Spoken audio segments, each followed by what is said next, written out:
2023년 1월 8일 주일을 맞이해서 요한 1서 1장의 말씀을 통하여 생명의 말씀과 사귐이라 라는 제목의 말씀으로 함께 은혜를 나누고자 합니다.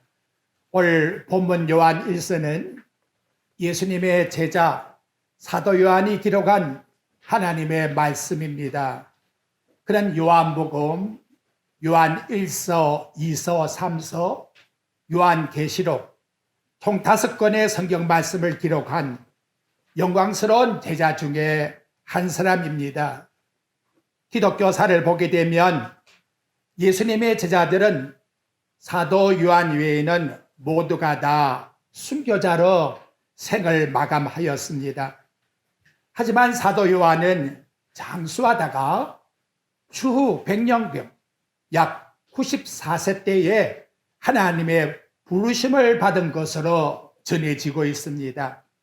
그가 집필한 5권의 기록 순서를 보게 되면 요한복음이 먼저가 아니고 오늘 보고 있는 요한 1서, 2서, 3서, 그 다음 요한복음, 마지막으로 요한계시록을 기록했다라고 전해지고 있습니다. 그러니까 사도 요한께서 요한계시록을 90세가 넘어서 반모섬에 유비되어 갔다가 기록했다면 요한 1, 2, 3서는 적어도 그 이전이라 생각할 수 있고 연대로 나이로 따지면 85세에서 90세 사이로 에베소 교회에 목회를 할 때에 기록한 것으로 추정할 수가 있습니다. 요한 1, 2, 3서를 보게 되면 히브리 서신과 같이 인사말이 나타나지 않고 있습니다. 그렇다면 왜 사도 요한은 나이가 90세가 가까웠는데 연로한 가운데서도 이 서신을 써서 교회에 보냈을까요? 거기에 대해서는 크게 2가지를 생각할 수가 있습니다. 첫째는 당시 로마의 황제였던 도미티아 루스라고 하는 분이 자기 자신을 신이라 칭하라 이렇게 선포했다는 것이지요. 그 결과 기독교인들이 나는 예수 그리스도만 신이십니다 라고 고백할 때에 심한 박해를 받게 된 거예요. 그래서 그 박해 중에 있는 기독교인들에게 고난을 견디어 인내해서 구원에 이르는 성도들이 되기를 바라며 이 서신을 기록해서 보내고 있습니다. 또 다른 한 가지의 이유는 초대교회 당시 때에 약 50여 년 동안 교회가 탄생한 지 예수님이 부활승천한 다음 교회가 탄생했으니까 주 30년은 넘은 거지요. 그리고 한 50년 동안의 세월 속에서 예수 그리스도가 어떻게 하나님이 될 수가 있겠느냐? 쉽게 말하면 오해와 이단이 점점 심각해지고 있었다는 것이지요.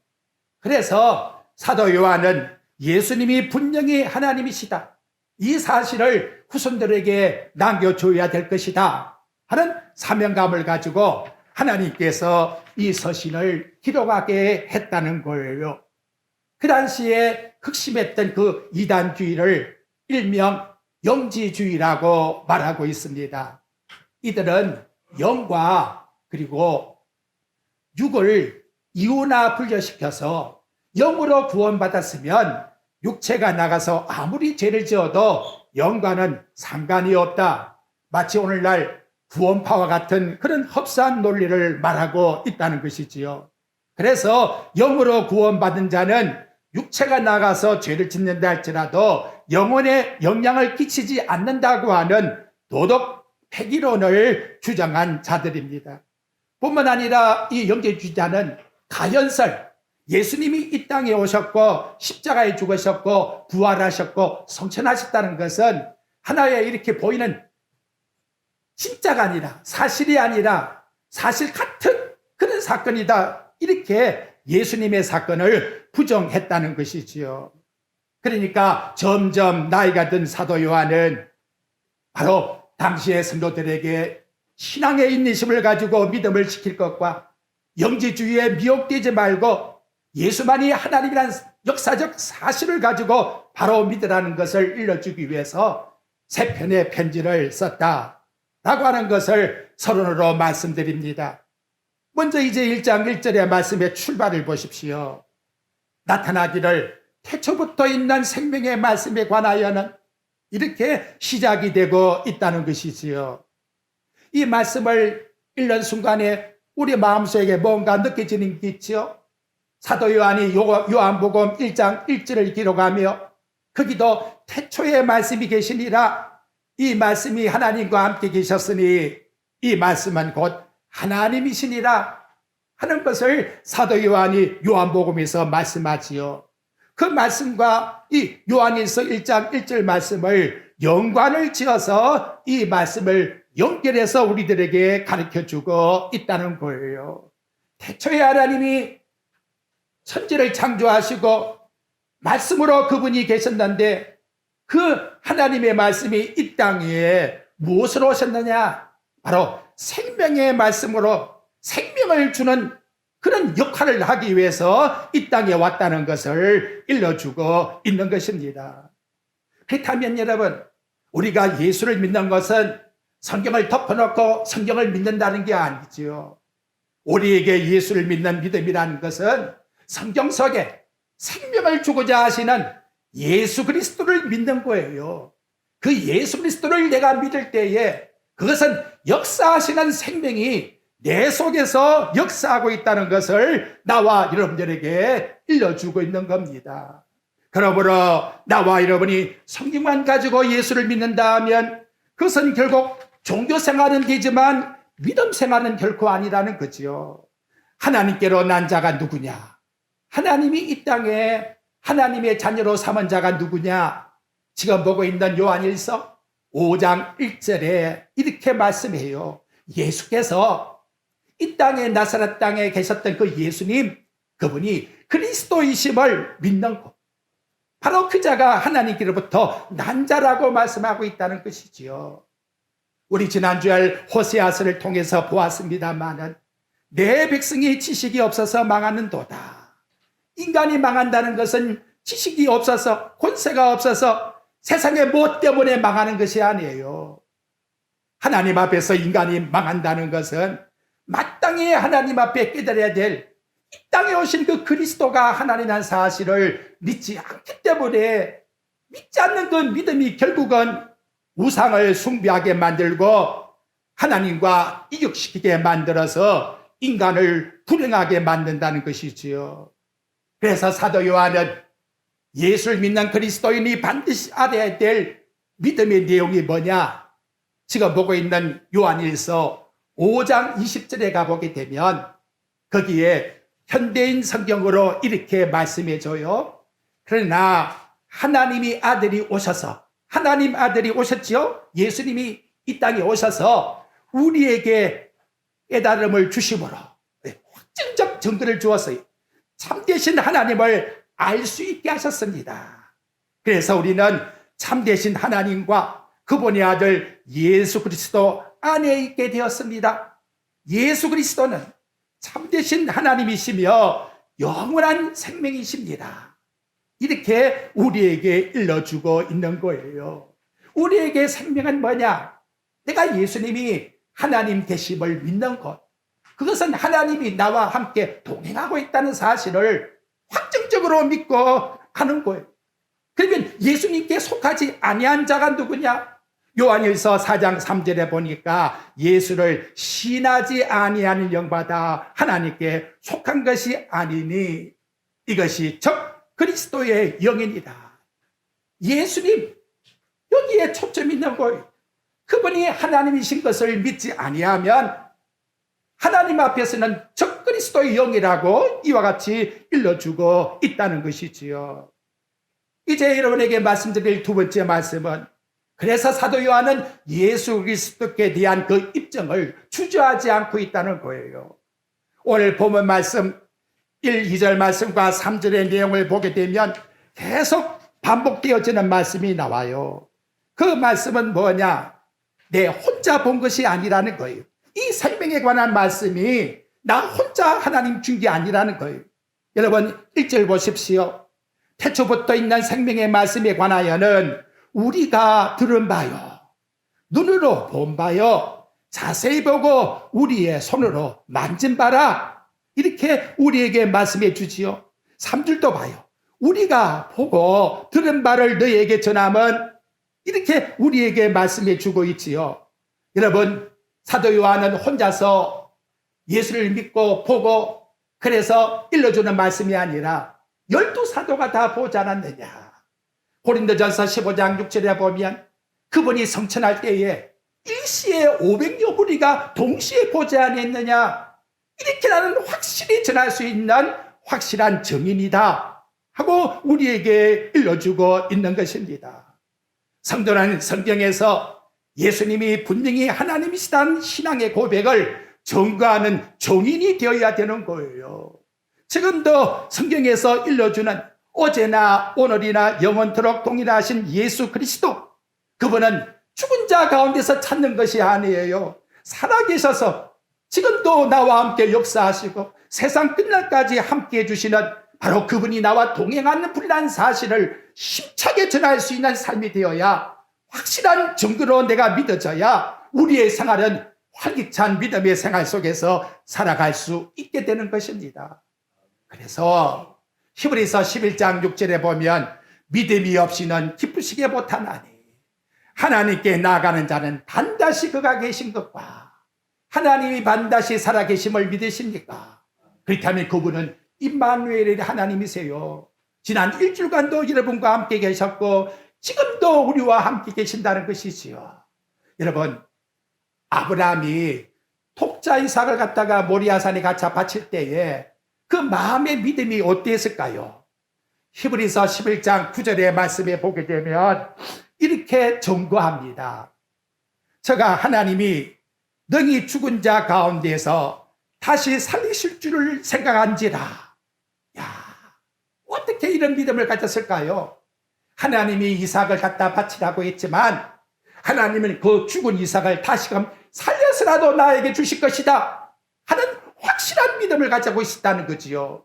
왜냐하면 그분은 죽이기도 하시고 살리기도 하시는 부활의 하나님이 되시기 때문에.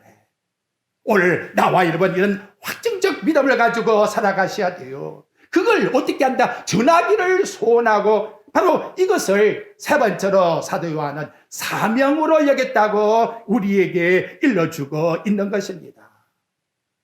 나이 90세가 가까웠는데 얼마나 몸이 불편합니까?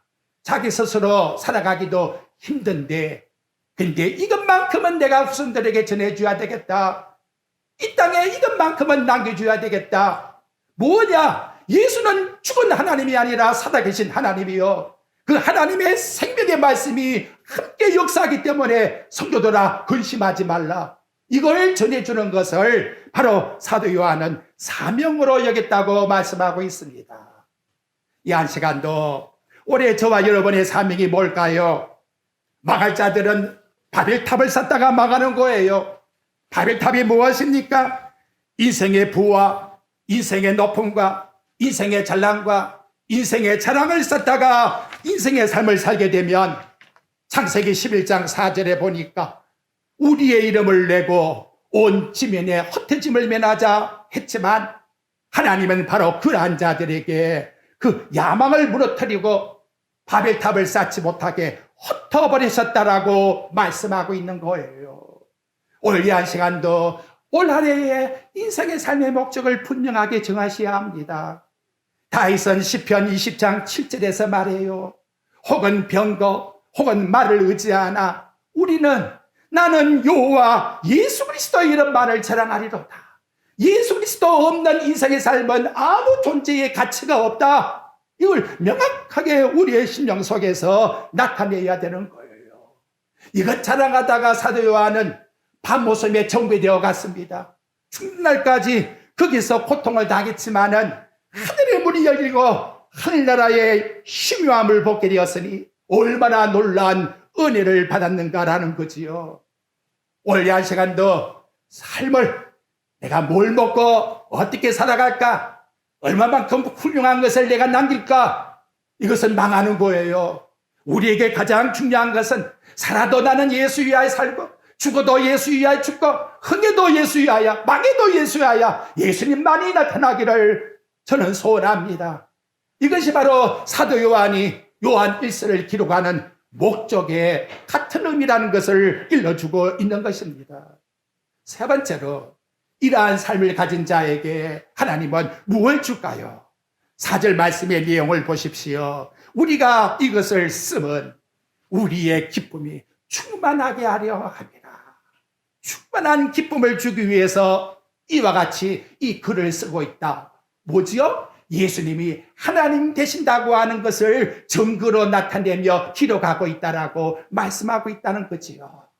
여러분, 성경에 나타나는 인물들의 그 기쁨의 충만이 어디서 나왔는가 보십시오. 예수 그리스도를 발견한 사람은 다 한결같이 기쁨이 충만합니다. 마태복음 2장 10절에 나와요. 동방 박사들 별을 보고 가장 크게 기뻐하더라. 가장 크게 세상과 뜻과 비교할 수 없는 기쁨이 그들의 마음속에 폭차올랐다는 거지요. 로마서 15장 13절에 보면 소망의 하나님이 모든 기쁨과 평강을 믿음 안에서 너희에게 충만하게 하사, 충만하게 하나님이 주시는데 왜 내 자신은 위축되어 있나 이 말이지요. 오늘 나와 여러분에게 주시는 이 생명에 관한 말씀은 우리의 심령 속에 충만한 은혜를 주기 위하여 비록 밤모섬에 가 있다 할지라도 내일 죽는다 할지라도 하늘의 영광을 바라보고 충만한 기쁨 속에 살아가는 것이 바로 이 예수님이 하나님이라는 사실을 증거하는 자의 심령 속에 주시는 은혜라는 것을 가르쳐주고 있는 것입니다. 누가복음 19장 6절에 보십시오. 세리삭기 오지만 예수님께서 내가 너와 함께 너희 집에 있겠다라고 말씀했더니 기쁨과 즐거움을 가지고 돌아가지 않습니까? 오늘도 성일에 나는 주님의 말씀을 들어야 되겠다. 마음속에 어떤 마음을 가지고 나오십니까, 여러분? 기쁨을 가지고 나와야 되지 않겠어요? 세상 어떤 것도 비교할 수 없는 영생을 그분이 나에게 주셨는데 이것이 기쁨을 발상시키는 이유라는 거지요. 이유입니다. 여러분, 사도 요한일서 5장 13절, 지금 보고 있는 요한일서 5장 13절에 보게 되면 내가 하나님의 아들의 이름을 믿는 너희에게 이걸 쓰는 것은, 왜 예수님이 하나님이신 것을 너희에게 쓰느냐? 너희로 하여금, 우리 작은 안양교회 성도들로 하여금 영생이 있음을 알게 하려 하십니다. 여러분에게 영생이 있다는 것을 알려주기 위해서 하나님께서 사도 요한을 통해서 이 서신의 말씀을 기록해서 우리들에게 보여주고 있다는 것이지요. 영생이 있는데, 죽음이 없는데, 사망이 없는데, 지옥이 없는데 왜 기쁨이 안 생기나 이 말이지요. 이게 얼마나 우리에게 놀라운 말씀의 내용입니까?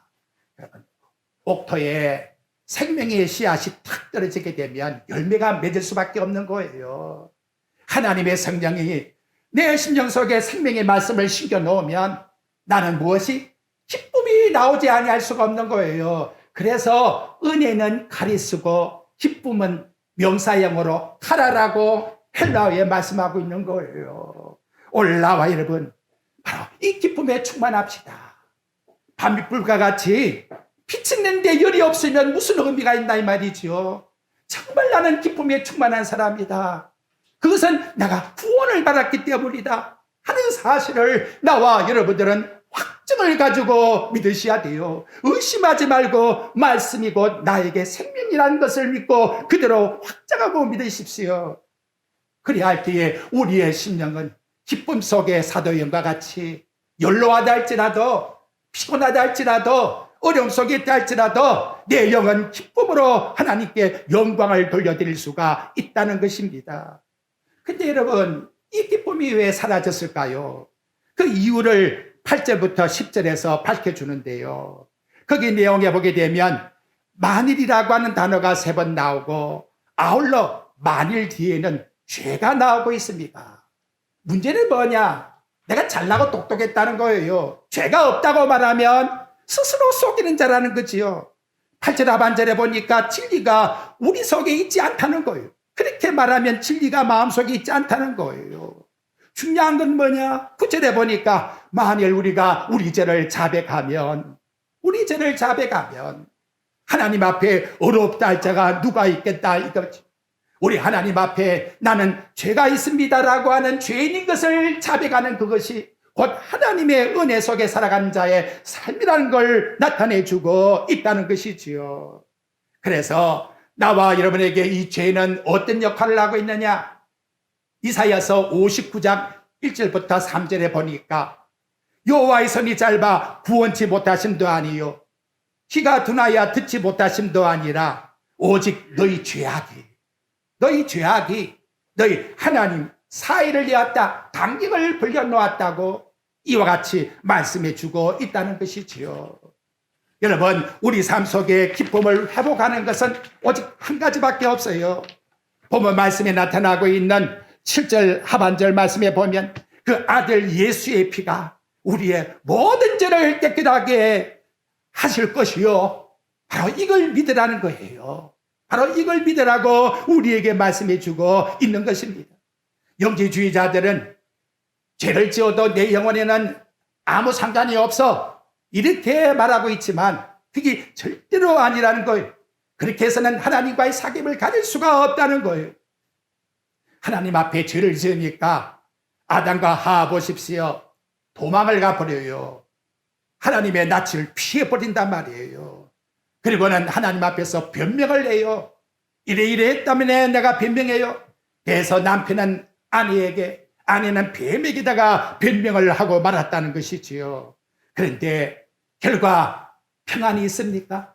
그래서 하나님 주신 것이 뭐예요? 그 속에는 평안이 없기 때문에 피 흘리는 가죽옷을 입혀서 바로 이분을 믿어야 구원을 받는다는 것을 원시복음으로 그리스도를 보여주신 거예요. 예수님이 오셔서 말씀했지요. 수고하고 무거운 짐진 자들아 다 내게로 오라. 우리의 진정한 평안은 예수님 뿐이에요. 누구도 세상에 의지할 자가 없는 거예요. 오직 예수님만 의지하고 그분에게 나올 때에 우리 인생의 모든 짐은 벗겨지는 것입니다. 그리고 내가 주는 너희에게 대한 평안은 세상과 같지 않다라고 진정한 쉼을 주신다라고 우리에게 말씀으로 일러주고 있습니다.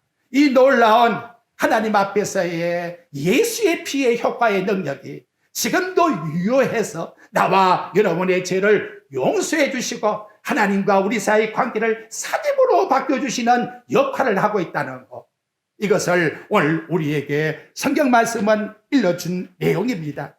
다음 내용의 말씀은 예수 그리스도의 정감이 그분과의 사귐을 가지기 위함이라고 말씀했는데, 이제 그 사귐에 대한 코이노니아라고 하는 말씀을 전해드리려고 합니다. 자, 여러분, 우리 3절 말씀을 한번 보십시오. 우리가 보고 들은 바를 너희에게 전하는 것은 이유가 뭐냐? 너희로 우리와 사귐이 있게 하려 합니다. 너희와 우리 사이는 뭐예요? 인간과 인간 사이의 사귐을 말해주고 있지요. 밑에 말씀해 보게 되면 7절에도 중반절에 우리가 서로 사귐이 있고 이렇게 말하는 걸 보면 우리의 사귐이라는 것이 얼마나 중요한가 하는 걸 우리에게 표현해 주고 있습니다. 그 사귐이라는 것을 다른 말로 코이노니아, 교제라고 일러주고 있다는 것이지요. 근데 어떤 분의 글을 보니까 교제라고 하는 설명을 잘 해놨어요. 그 교제가 뭐냐?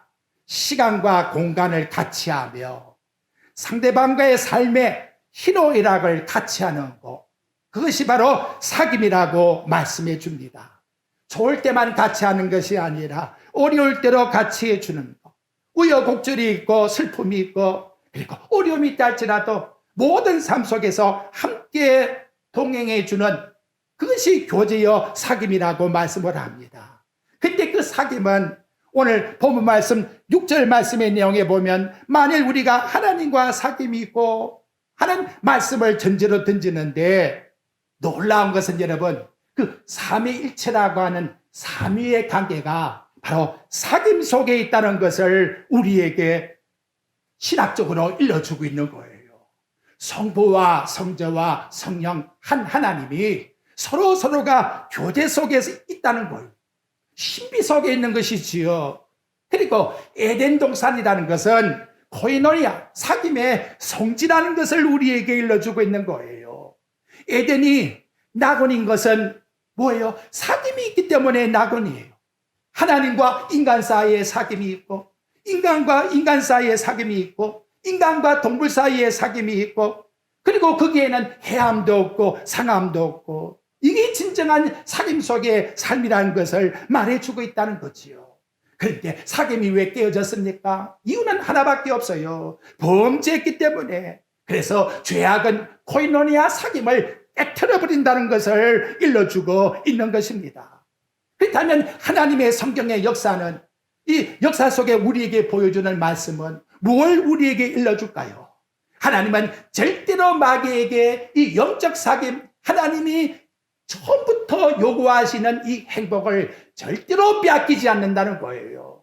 자, 여러분 생각해 보십시오. 하나님과 인간 사이에, 인간과 세상의 모든 만물 사이의 사귐은 에덴 동산에서 변하지 않고 그대로 이루어졌어요. 근데 죄악이 들어왔지요. 깨어져 버렸습니다. 그리고 앞으로 새하늘과 새 땅, 영원한 천국이 있지요. 중간에는 뭐예요? 죄악으로 말미암아 하나님과의 관계가 깨어져 있는 그런 상태라는 거예요. 그럼에도 불구하고 하나님이 범죄한 우리 인간들과 사귐을 나누기 위해서 어떻게 전복을 시키고 있습니까? 당신의 아들을 이 땅에 보내주셔서 십자가상에 화목제물로 죽게 하시고 그 예수 그리스도의 보혈의 피를 의지하고 나오는 자는 이 땅에 인간의 관계 속에 범죄하여 하나님 관계가 깨어져 있다 할지라도 하나님과 사귐을 나눌 수 있는 그런 계속 지속적인 은혜를 우리 하나님이 부어주셨다는 것이지요.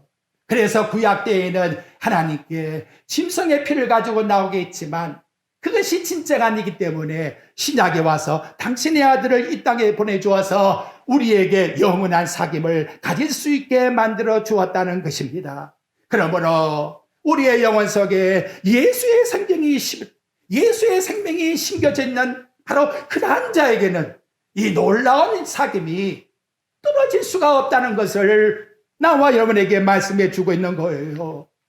죽은 고기는 강물을 헤어 올라갈 수가 없지만 죽지 않은 조그마한 물고기라 할지라도 살아있는 것은 역동적으로 올라갈 수가 있다는 것이지요. 태초로부터 생명이 역사하셨습니다. 그 생명이 이 땅에 오셔서 우리의 죄를 용서하시고 하나님과의 관계를 회복하기 위하여 하나님 아들이 십자가에 죽으셨습니다. 그 아들로 말미암아 우리는 다 생명을 남녀노소 빈부귀천 막론하고 예수님이 하나님이라고 하나님 앞에 고백하는 자에게 영원한 영생의 생명이 와 있다는 것이지요. 여러분 마태복음 7장에 있는 7절의 말씀을 보게 되면 구하라 그러면 너에게 주시리라 말씀했는데 예수님이 뭘 구하라고 하십니까? 세상에 있는 것, 먹고 마시는 세상 것 구하라고 말씀하는 겁니까? 그래서 누가복음 11장 13절에 보게 되면 너희가 악할지라도 좋은 걸 자식에게 줄 줄 알거든 하물며 하늘의 하나님께 구하는 자에게 성령을 주시지 않겠느냐. 예수님께서 구하라는 것은 생명을 주시고자 구하라는 거예요. 이 영원한 영생의 생명을 우리에게 주고자 바로 그러한 관계 속에 살아갈 것을 하나님께서 우리에게 요구하고 있다는 것이지요. 예수라고 하는 살아계시는 그 생명이 내게 없다면 신앙은 아무 의미가 없는 거예요. 내가 살아있는 생명이라는 것은 내 속에 예수님이 역사하는 거예요. 그분과 함께 동행하는 거예요. 그러니까 신앙생활은 교회의 경험이 아니에요. 생명의 처음이에요. 생명의 처음. 우리 자녀들에게, 우리 예수 믿는 자녀들에게 너는 하나님의 자녀다 분명히 일러줘야 돼요. 너에게는 영생이 있어. 지금 죽는다 할지라도 우리는 천국 가는 거야. 왜? 예수께서 우리를 위하여 십자가에 죽으신 하나님이시기 때문에 이걸 분명하게 확신으로 넣어줄 때에 우리의 삶은 활기차게 살아갈 수가 있는 것입니다. 그러므로 여러분, 우리가 믿는 예수님께 대한 대상은 뭔가 밖에 있는 존재를 믿는 것이 아니에요. 예수를 믿는다고 하는 생명의 말씀에 대한 우리의 믿음은 갈라디아서 2장 20절에 바울 사도가 말씀합니다. 내 안에 계시는 주님, 그분을 믿는 거예요. 이제는 내가 사는 것이 아니라 나는 아무것도 나타낼 게 없어요. 내 안에 그리스도만이 사신 것이라. 나를 사랑하시고 나를 위하여 죽게 하신 바로 그 하나님의 아들, 그분의 믿음 속에서 나는 살아갈 뿐이다. 이것이 진정한 뚜렷한 경험 속에서 우리의 모든 존재의 생활 속에서 하나님과 함께 동행하는 바로 생명의 말씀의 역사라는 것을 일러주고 있습니다. 이 한 시간도 우리의 심령 속에 믿음으로 생명의 생명의 역사가 삶 속에 일어나기를 소원드립니다. 지금도 살아계셔서 생명 되신 주님은 우리와 함께 동행하고 계십니다. 그 그리스도의 영의 충만함으로 그리스도의 형상과 그리스도의 마음을 가지고 그리스도의 빛을 드러내며 그리스도의 향기를 드러내는 삶이 하나님이 우리에게 원하시는 뜻이지요. 그래서 그리스도인이 가져야 할 한 가지 단어, 감수입니다. 쓰다고 빚지 않고 쓴 것을 달게 받는 것, 바로 이 삶의 생활이 바로 하나님 앞에서 자동 온도계와 같은 믿음의 삶이요, 주님 안에서 주님 되게 하시는 은혜 속에 살아가는 삶인 것을 일러주고 있습니다. 어렵다 할지라도 십자가의 복음 속에서 흔들리지 아니하고 그리스도가 내 안에 계신 것으로 만족하고 기뻐하며 감사하며 바로 이분이 나의 주가 되심을 나타내기를 내 마음속에서 사명으로 여겨서, 그래서 이분을 드러내는 것이 곧 나와 여러분의 생명 가진 자의 이 땅 위의 목적이라는 것을 일러주고 있는 것입니다. 그러므로 하나님이 우리에게 요구하시는 것은 잠깐 있다가 없어지는 세상의 건강도 재산도 명예도 부귀도 영화도 아닌 거예요. 우리에게 주고자 하는 것은 처음부터 끝까지 바로 생명을 주고자 하심을 우리들에게 요구하고 계시는 것입니다. 이 한 시간도 생명의 말씀으로 오신 그분이 우리의 심령 속에 역사함으로 우리의 모든 생활 속에 그분과 함께 늘 동행하며 살아가는 제라냥교회의 모든 교우들이 되시기를 주님의 말씀으로 축복드립니다.